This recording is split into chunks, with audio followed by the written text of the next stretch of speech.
Jacqueline Brooks has one of her initiatives to expose the students to local history.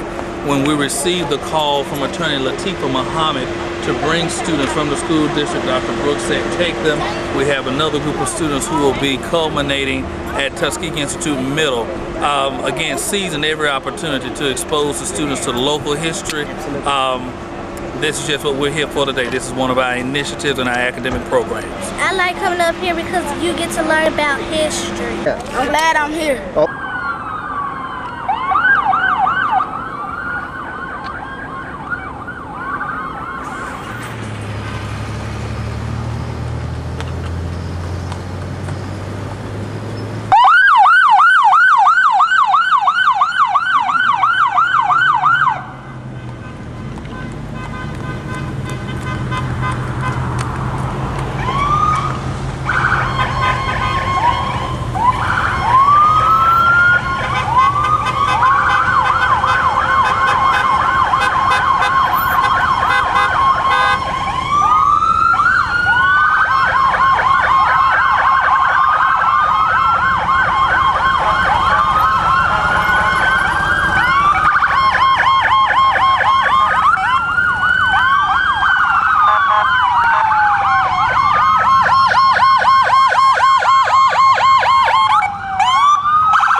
Well, you probably just need to block this road off, huh?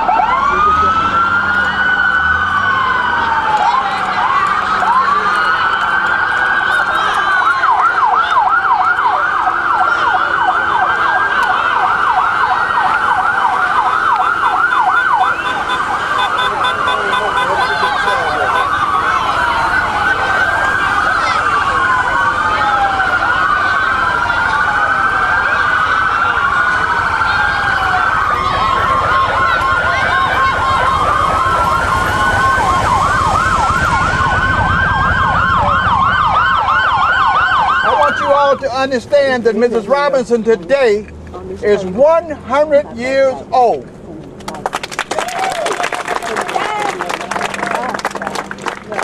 The little lady that you sitting beside her won a contest to become Little Miss Amelia Platts Boynton Robinson. She is the matriarch of the Voters' Rights Movement. She's from Savannah, Georgia. She started out at 9 years old on a horse and buggy with her mother in Savannah, teaching people how to register and vote in 1920. That wasn't enough for her, so she came over to Tuskegee University. She matriculated through the university, and then she went and taught in Georgia for a couple of years. Then she decided to move to Selma, Alabama. And Selma, Alabama is Dallas County. And she had a government job, so she was to teach people how to cook, read, and write. But she went further than that. She taught them how to register and how to vote. And the white people didn't like that very much, and they gave her and her husband hell. Her husband died a quick death in Selma as a result. But nonetheless, she and her family, the man you see riding in here with her, Mr. Bruce Boynton, who's a lawyer also, and who made history in his own right also, they continued to push forward. When they had the Selma to Montgomery March, I want you guys to look up Bloody Sunday. They got beaten down on the bridge, seriously, and she was left for dead on the bridge in 1965. Somebody said there's a person over there and she may be dead. The sheriff said if there's somebody dead, let the buzzards eat her. The people of Macon County, Dallas County, Selma said, if you don't go get that person, we are going to burn this town down. And they went and got her. She went to the hospital and she survived. And in addition to that, she had a near-death experience that I want to tell you about because I want you to know what God has done for this woman. She was in the Savannah Harbor. She was in a boat. 5 other people. A big boat came by, threw up a big wave, and turned the little boat that they were in over. This woman could not swim, and she did not have a life jacket. But she survived. And ever since that time, she told God then she had too much to do. She has been busy all around the world, making sure that people understand the value of voting and what justice it means. Now, do we have somebody, brother, could you honor us with the prayer? Thank you for the day. Thank you for an opportunity to be at work. Further, thank you for an opportunity to learn of real authentic ways to suffer and speak for our right to vote. Thank you for her. Without her help, we would not know what it means to have a black president, know how we vote. Thank you for her struggle. It allows us in our local places not get lynched anymore without no consequences to those who lynch us. Thank you for her tireless efforts and works on our behalf. We pray that you will continue to bless her with health, long life, and strength. Thank you for little Miss Boynton and for the essay that she wrote, the things that she's doing. We pray that you will help her grow to a woman like you really want to be. In the name of your living Christ, we pray. Amen. Now, the final word to you is, Mrs. Robinson says that God puts a little dab of genius in every human being's mind. And all you have to do is to sense what that genius is and make the best of it, and you go to be the best that you guys can do to take up leadership where she and the rest of us old folks have left off. Now, finally, do we have a young person here who would like to say something? Miss Still Amelia, what do you have to say? How did you get to be Little Miss Amelia Boynton Robinson? wrote an essay on Miss Amelia Boynton Robinson. Good. Hello, my name is Amelia Platts Boynton Robinson. I have one question to ask you. Have you registered to vote? That's right. You should be registered to vote because it's your right. I know you are black and I know you are a woman. That is plain to see. However, in the United States of America, you have a right to vote. So have you registered? Oh, you want to know why I'm asking you? You think I should just learn my place as a young lady? Well, I believe that all people have rights that includes women and people of every color. It was wrong when they made us take a test to vote. Voting is our right as an American citizen. How old are you? All right, Mrs. Robinson, do you have anything to say to these young people? Whatever I say, I want to tell you, number one, that I am filled to the top of my heart because I feel that you are the future of this country. Do you realize this country has been built on the backs of our mothers and fathers and those who came from slavery? And I'd like to tell you this. I have said it so many times. We talk about slavery, and if any of it can say anything, they'll tell you about, I heard something about when our people were slaves. But unfortunately, they didn't have education. But you know what they did? As you know, in 1865, African Americans were freed. But what did they do? Here they are with no education, but in their hearts, they had that little bit of genius that wanted to come out of them. They got together. They didn't hate. They loved. And they loved the people who were those that were to come out behind them. And they gave to us 15 million acres of land. That's what our forefathers did with no education. They gave to us these same schools that some of us have now. They gave to us the hospitals, the teachers, and that's why Booker Washington came down. They gave to us the number of things that we have now, and they said, you know, that's not enough, because in Washington, D.C., that's where the rules and regulations are made. We are going to get together and we are going to become senators, congressmen, people of governance in their community. And they did. And we haven't gotten yet to the place that our forefathers got. They took that little genius and they had the will to want. And if you get in your mind, not what we're doing now, but what do I want to be when I get to be grown? And you can do it. And I say what my mother and father say, that you are the generations that are going to take over. Yeah, you're going to take over. Right. You're not going to have a split like they have in Congress. You are going to get together and work. And she said back there in those days, then, lift up your heads, ye descendants of Ham.